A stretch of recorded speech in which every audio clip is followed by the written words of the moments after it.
You are listening to Coast AM. Connie Willis here. Hope you're enjoying your night and the conversation that we're having as well. And hey, if you're into the Bigfoot, if you're into the strange lights, if you are into hauntings and you're really into it in a deep way of how do all these connect? What, can we communicate across the board? Are all these things related in some way? Well, that's what my show, Blue Rock Talk, is all about. Live investigating and having friends for the rest of your life, too. We have a great community. Become a Blue Rocker. Go to ConnieWillis.com. Sign up for something. I've got something for everybody there. So ConnieWillis.com. That's where you can learn more. Talking with Regan Forston right now, and it has been discovered that we all have the ability to visit the place that we all go when our life ends. And we can do it here. And this is what he's here to talk about. He says it's an easy process, and most people who have a session to do this are successful in spending a few hours there. He also admits it sounds too fantastic to be true, but he assures that it is real. In fact, he had visited the other side for the second time recently. And of course, he says that he would love to assist you in having this amazing life-altering experiences. And the sessions are available worldwide, in person or online. Regan also he's a traditional hypnotherapist. So he specializes in trauma, fears, phobias, anxiety, grief, depression, and spirituality. And he was in, his book is 3 hours, 33 minutes in heaven. You can find that on Amazon, and you can learn more about him at visittheafterlife.com. Now, he really speaks as well, of course, about the NewtonInstitute.org, where he's learned a lot of this, well, all of this, right? And you've learned quite a bit in your life about things.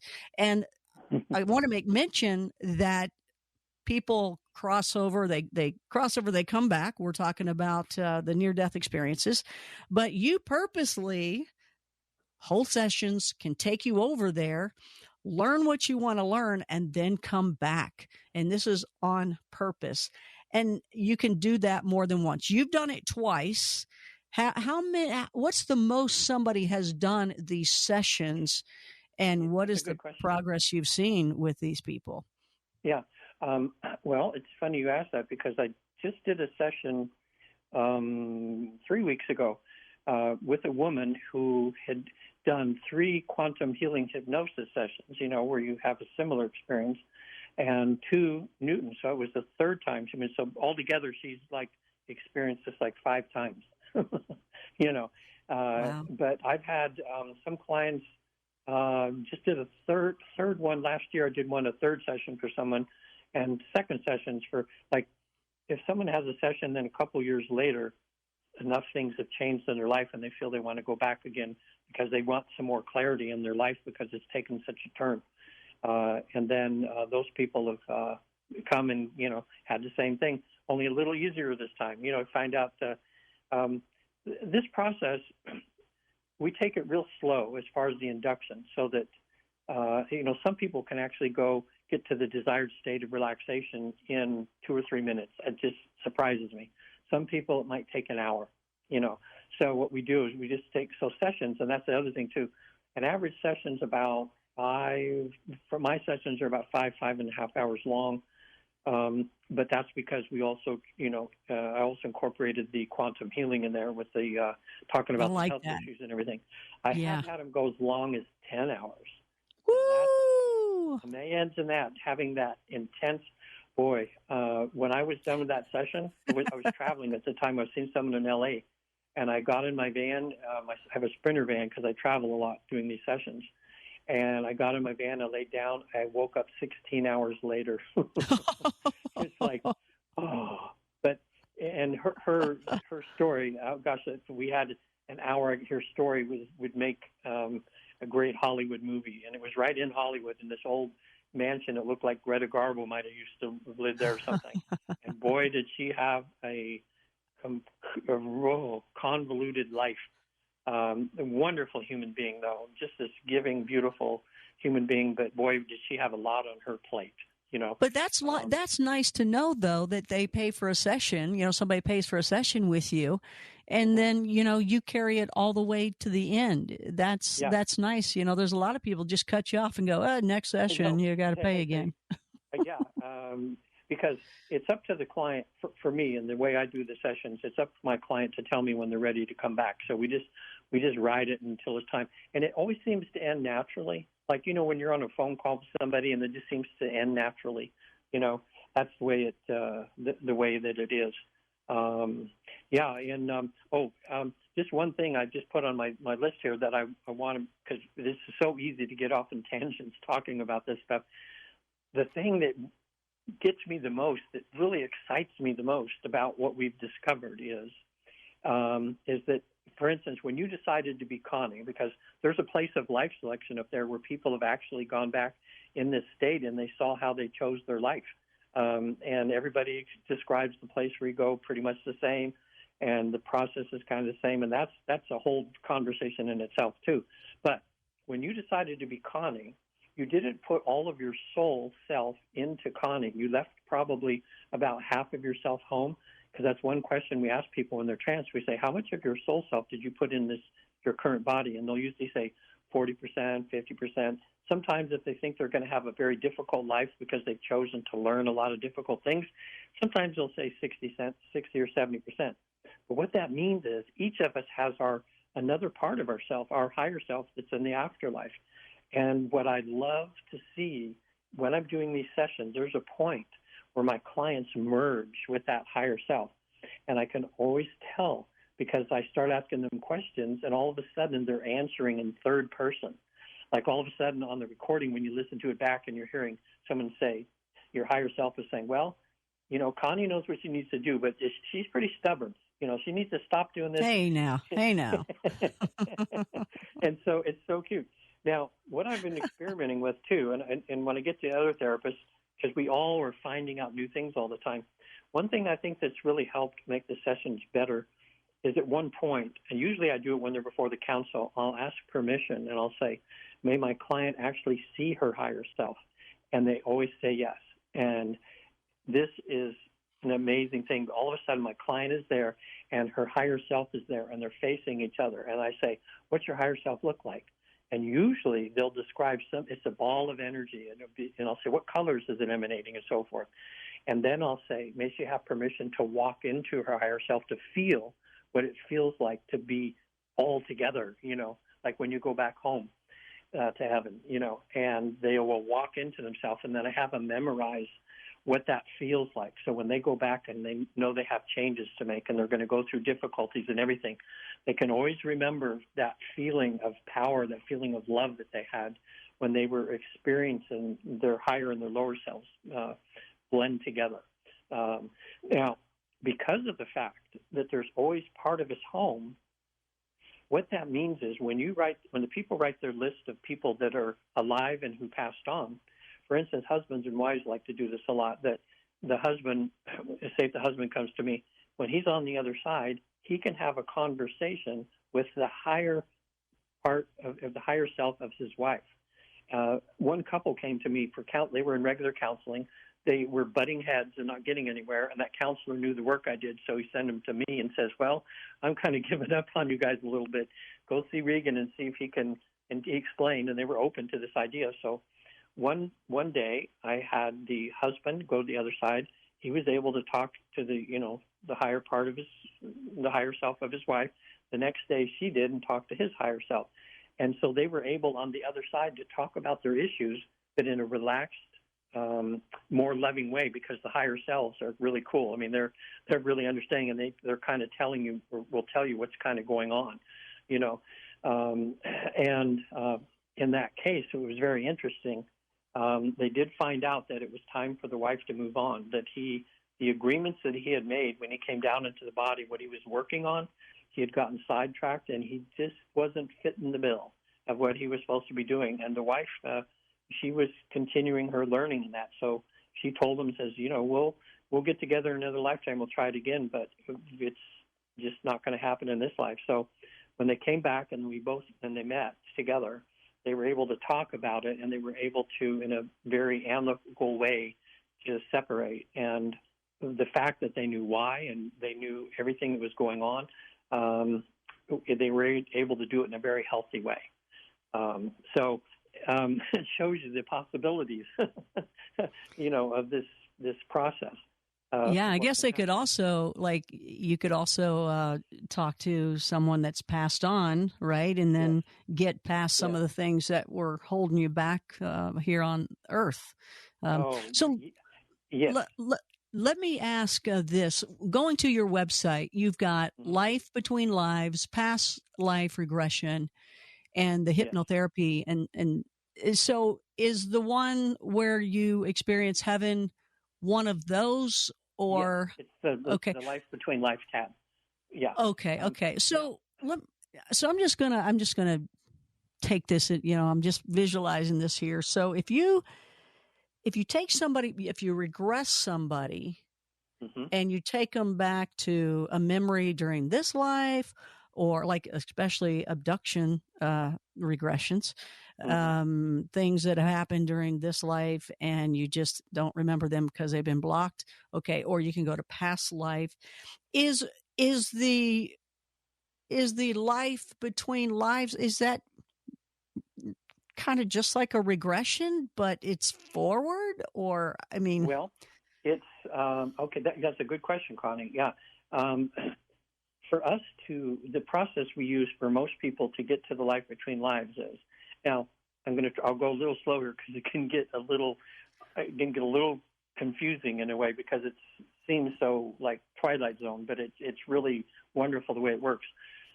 When people get to a certain point of relaxation, what we do is we have a technique where we have them experience a past life.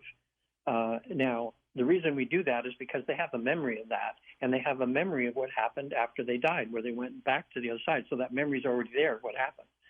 So we don't spend a lot of time in the past life. A few times my clients have had very interesting past lives, and it looks like ones that were pretty recent.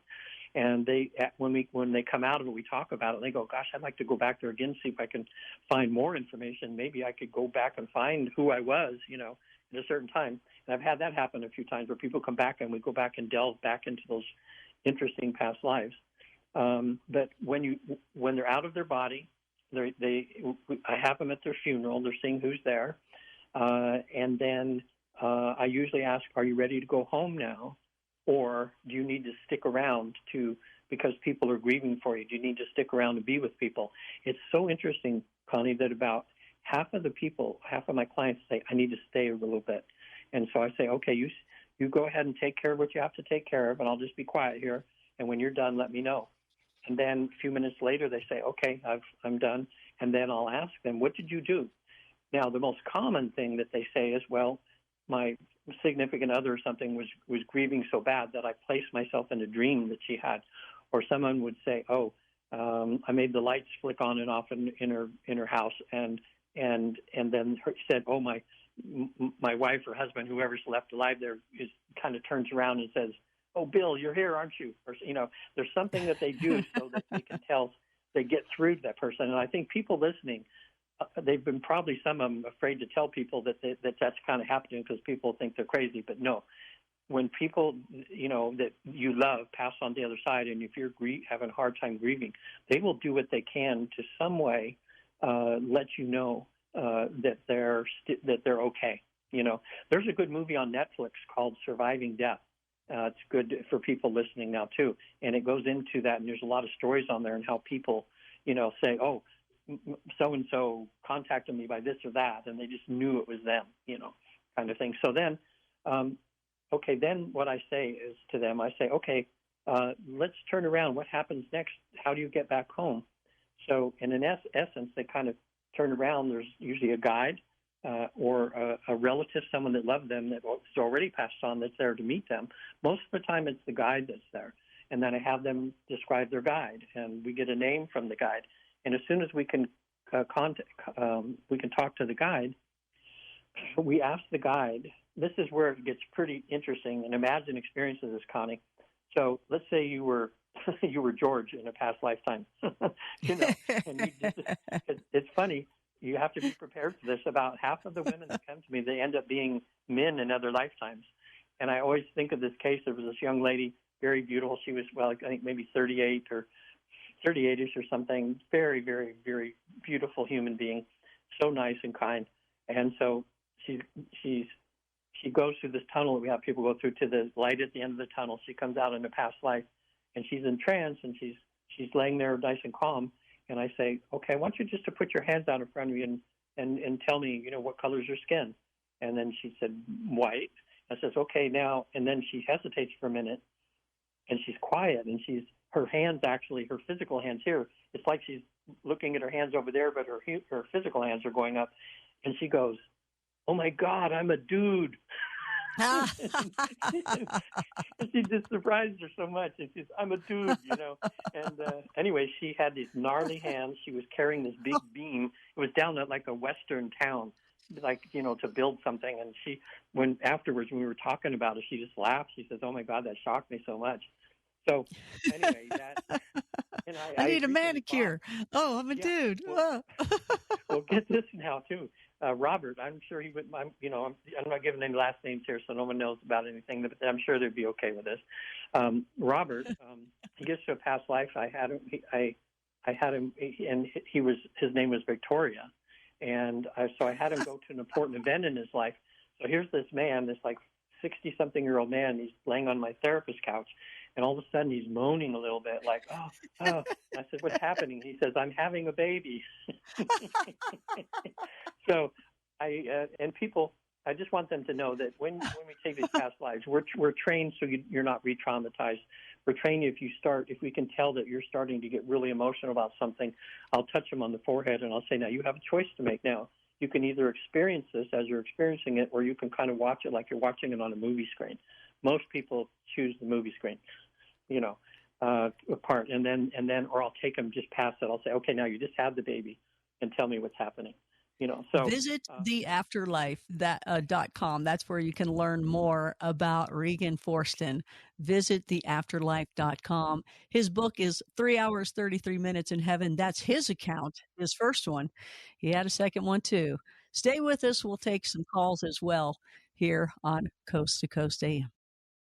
It is Coast to Coast AM. Connie Willis here, our guest tonight. The first guest is Regan Forston. And Regan has, let me tell you a little bit about his interesting and most unusual life before. You can stand by and laugh along the way if you'd like with me and have a good time with it. So you went from being a paper boy at age 9, a gas station attendant at 17, a door-to-door salesman at 21. That's like Krispy Kreme. We had to do that when we were like trying to say, get money for our softball team and baseball team. A real estate broker at 23. That's quite young for that. That's really, really good. Ventriloquist at 29. Oh man, I want to see what that thing was on your lap, what it looked like. It's always kind of scary to me. If you ever saw Anthony Hopkins' Magic is one of those movies that'll do that to you. Professional clown. Oh, even worse at 31. Oh, I would have run from you at that point, Regan, if I knew you. It's like ventriloquist now. Yep. I actually had a Mickey Mouse thing, so I worked on that at one point too. A magician and stilt walker at 33. That's amazing. Corporate comedian and fake motivational speaker at 40. Well, there's some stories there. Hollywood actor at 52. And you told me you were 35. Writer at 56. Hypnotherapist at 58. Composer at 65. Life between lives and past life regressionist at 68. Quantum healing hypnosis therapist technique at age 70.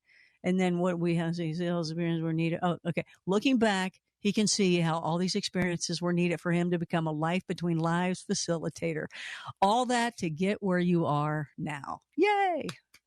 Yeah. That's a lot of stuff. Yeah. Another show, Connie, sometime you could have would be, there's this person I know, she wrote a book called Inner Guidance, A Divine Birthright. And her name's Ann Archer. It's a wonderful book. And it's all about learning to tune in to what our guides and what God is sending us, by improving our intuition. So you actually follow the guidance that you get. Sometimes you don't understand why, but you just get this feeling and you follow that guidance and it ends up being, you realize later, this is just where I needed to be, Yeah. Her book her book starts out where she was swimming as a teenager out on the ocean. Riptide came up and started taking her out to sea, and there was no lifeguards, and that she knew she was going to drown. And she just reached out to God. And, it was the first time as a teen. She just like, oh, my, I need God or something here. Within a few moments, a school of dolphins came in, and on the dolphins' backs, the dolphins took her to shore. So that's how her book starts. So that's amazing. That's really cool. I'll give you her information. She's a wonderful speaker. Her story is full of stories like that, and it's all about learning to listen to that inner guidance. People that have a life between life session, they tell me that their intuition improves. They tell me that their kindness quotient improves. They judge people less, and they feel good because now they know what their mission is, and they're able to get doing it. And sometimes the mission could be so simple. One of my clients recently, her mission was to come into this life, human life, have a daughter. And the daughter at some point was going to have a granddaughter. And her big mission was to be there to mentor the granddaughter. And that's what she came down into this human life for. That was her mission. So it's not all missions like Martin Luther King or Gandhi or something like that. Sometimes it's just very, very simple. Because on the other side, see, there's no space and time. So, which is interesting because when we're on the other side, if we go to past lives, it's like having a videotape in their life. We can go backwards and forwards on the timeline. I can have them go back when they were a child then, and then go back to when they're, a teenager to eventually we go to their death scene. And we say, now I'll say 1, 2, 3, and I'll snap my finger. I'll say, we're now at the very last day of your life, and they'll say what's happening. And they'll tell me where they are, what they're going through, who's there. And then I have them, you just passed away and you're looking down at your body, what's happening, and so forth. But to finish where we were before, I was imagining you as a guy named George, but the thing is, you're laying there on my couch, and you're Connie, but you see yourself and felt yourself, and you just experienced this past memory you have of having another life. So then, when the guide's there, we ask him if George can go on back home, and can we now switch to now time, to Connie time, to who you are in this lifetime. They always say yes. That other part of you goes back where you went after that life, back to the afterlife. And then we'll mention to the guide, we'll say, well, I'll say to the guide, I know that you're allowing people to come over here and do certain things, and we know that there's a soul group that they could visit, where these are souls that your favorite souls that you incarnate with. I always look at it as like a big acting troupe, and over however since you were created, you've got friendships with these other souls, and some of them are your favorites, and they're the ones you like to incarnate with normally. And then the other thing is to go before the council, and then they'll let us go to one or the other first, and then on to the, say if you go to the soul group first, and then you go to the council second. But before, this is almost a highlight of one of these sessions. Before they let you go to the counselor, I'll ask them, can my client go to a place of rejuvenation before they go there, like a cleansing, before they go to the afterlife, home? And they always say yes. And instantly, my client is in some place that's so beautiful. And when they describe it to me, it just makes me relax or makes me feel good. A lot of times it has to do with waterfalls. Sometimes the waterfalls, when I have them explained to me, they're waterfalls of light. But it looks like a waterfall, and they put themselves in the waterfall, and there's all these colors going through their body, and they can just feel how beautiful it feels, like you're just being cleaned inside and out, and sometimes it's pools of soothing water that people are in. Sometimes they're there by themselves. Sometimes there's other souls that are at the same place. But it's a place where when I ask them if they're ready to move on, it's frequently they'll say, no, I want to stay here some more, because it's such a beautiful feeling.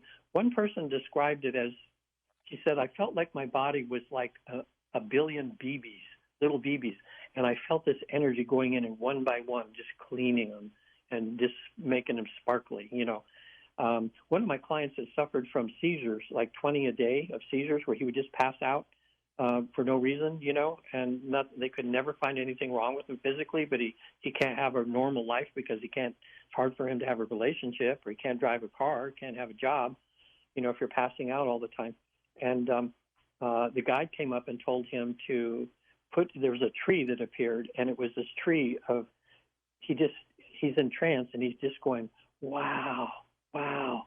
And the guide told him to put his back up against it. So he felt himself lean back up against it, and he's in trance, and he just kept saying, wow, wow, wow. Anyway, his seizures diminished after that, which was very interesting. And that got him so, for the next 3 weeks, all he could do is draw trees. And he says he's not an artist. He finally sent me one. And he says, Regan, this is the best I can do, but I can't stop thinking about that tree. That was a highlight for him, having that rejuvenation. So that took care of it? We still got work to do, because I just talked, this was about 4 years ago when that happened. And he keeps in touch with me once in a while. I don't know, we've somehow bonded in a way. I feel like we have some kind of bond that's there. He emails me once and lets me know how he's doing and everything. And recently his seizures have not gotten as bad as they were, but a little more. So I said, well, next time I'm in Sacramento, which is about 100 miles from me, and I go there to do sessions sometimes. And I said, we got to have another session and see what we can do, Yeah. Now, I've had a number of Christians come to me that were very devout Christians, but they somehow felt that there's something else here. And the three that I'm thinking of right now, all three of them were able to have a conference with Jesus. And I'll tell you, that was some of the most emotional times I can remember with my clients, because they're crying. It's getting me now thinking about it. But and Jesus was just as you would imagine him to be. He would tell them, just think about me, and I'm with you, and he would hold them. And one time, Mother Mary was a 72-year-old Catholic woman. Mother Mary showed up, and they start talking about their children. She was talking about Jesus. She was having this good old conversation with Mother Mary after she was done talking to Jesus, and it was amazing over there. So I think this people sometimes they ask, okay, this is a good one here. Okay, because everybody's got this on their mind right now. Okay, if you're before the council, a lot of people want to say, hey, what's the one religion? What's the one? I'm going to go back, and that's what I'm going to do when I come from here. And pretty much they say, well, if you need a religion, pick one. It's probably what you need, And wow, that just kind of made sense to me, when you figure of this, but when they ask, okay, what's the one spiritual practice I can do that can kind of keep me connected? I don't want to lose this connection that I have at this moment. Every time they say meditation. They say that meditation is God's gift. It's a natural thing that we all can do to take time to go quiet. And because they said in the quiet is when you get your inspiration, and that's when your intuition is stronger, and that's when you can hear what we're trying to tell you, or hear where we're trying to guide you. You could do a whole show just on meditation, because some people that have never meditated before, they just think of somebody sitting there for hours like some monk somewhere, and they go, I'm too busy to do that. I can't do that. And you realize meditation could be 2 or 3 minutes. It's just that matter of quieting yourself and calming yourself down so that when people meditate, their brain waves go just like they do when you do a life between life session. So that's when you get inspiration. Some of the greatest inventors of their time, that's where they get their invention ideas. Like Edison used to have this. He would try to get himself in this really relaxed state, but then he'd be getting ideas. He'd fall asleep. So he developed this thing where he put marbles in his hand. So he would get to that state, and if he started to drift off to sleep, a marble would hit the floor, and it would bring him back to that state. And that's one thing he wrote about, how he got his ideas. So there's something about this state that we put people in. It kind of thins the wall between here and the other side. So Regan, we've got some people that want to give you a call. I'm going to see if I can't fit at least one person in here. Let's go to wildcard line number 5. By the way, no readings. He's not giving readings. He does sessions. So you guys will know that he does sessions, doesn't do readings. Wildcard line number 5. Let's talk to Chris out of Rocky Springs, California. Hey there, Chris. You're on the air. Hi. Hi, Chris. Hi. How are you? I'm wonderful. Thank you. Thank you for We only sharing got a all minute, your Chris, so if you've got stories. a question, I'm sorry. Oh, yeah, I So, was just wondering when you put people in this state to go back into their past lives, what's the difference between that and like a lucid dream and an astral projection? Is it all kind of the same thing, or is it something different? Yeah, no, it's all part of the same thing. Sometimes people have experienced past lives like I had before I did this life between process in my life. Through meditation and deep prayer, sometimes I found I'd had out-of-body experiences where I'd find myself in another lifetime. This is just a way to activate that in a very easy and a very orchestrated way, rather than for just waiting it to happen occasionally, like when you were in the dream state or something. But we've all heard and written or read books and that from people and some of the saints, even like I remember Saint Teresa and John of the Cross. They have writings that have survived to this day, and they talk about how when they'd be in deep prayer, and all of a sudden they would find themselves in the presence of Jesus, and Jesus would give them their next what their next chore was going to be, or like with Saint Teresa of Avila, that was for her to set up nunneries in different parts of Spain, and she wrote about that. And same with John with the Cross would get like his instructions directly from Jesus. So no, astral projection and all that, it's kind of part of this same thing. It's just altering our consciousness enough to let us kind of see that there's something more than what we see in the physical. It's like away from going physical to metaphysical.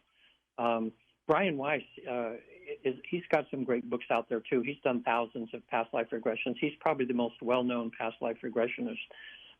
He did a book, Many Lives, Many Masters, which was a real good bridge book to people that want to do the life between life. And they read it many years ago, and they decided to have a past life. We could do a whole show, and maybe I'll be back on Connie's show sometime in the future, and we'll talk just about all this research being done right now that's being done all over the place between the Newton Institute, between QHHT, the Monroe Institute, between, I'm trying to think of the other, the University of Virginia. The University of Virginia has had a program for over 40 years where they've been studying reincarnation in only children who remember past lives. And they just published a book called Before. Just last year, Jim Tucker wrote it, and he's even on YouTube. You can just go University of Virginia, Jim Tucker, and he talks about all these proven cases they have now of children who they would go interview. The children would tell them their lives, and then they would send researchers out to see if they could find that those things actually happened. And they have hundreds of cases where they were able to prove that what the children said actually happened, and that there was people of those names. So pretty much now with the Newton Institute, we don't even, we figure we've had about 70,000 people experience a past life. So it's pretty much a done deal. That's the way it is. So Regan, time is up. We're out of time. So what is I know it flies by. It flies by. So what are any last words you would like to say before you go? I really want to support my other fellow therapists at the Newton Institute. And I'm just one person. I can just do so many. So if people if they feel an energy, if somehow an affinity with me, that they want to have a session, then please contact me. But if you go to the website there, you click in your zip code, and you'll probably find one that's in your neighborhood or not too far from you, or some you don't have to travel too far. And the books like Journey of Soul, Destiny of Soul, there's Wisdom of Soul. You can sign up for the newsletter on the Newton Institute site, and it's a quarterly publication of stories of the afterlife.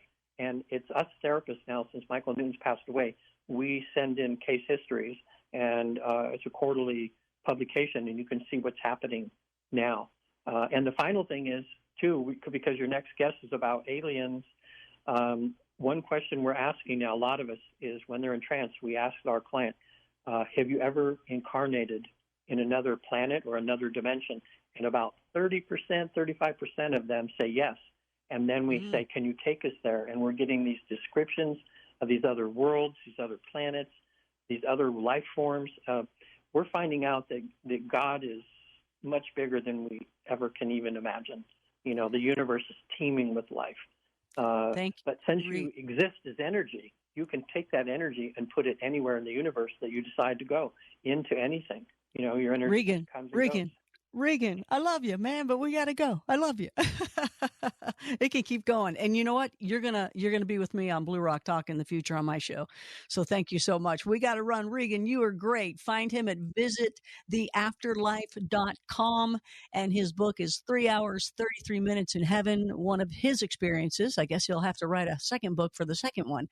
He's awesome. There you have it. More to come here. Dave the Mystic next on Coast to Coast AM. We're going to keep it going. And if you want to learn more about me, go to ConnieWillis.com. But let's sing and do a little moving here. You're listening to Coast AM.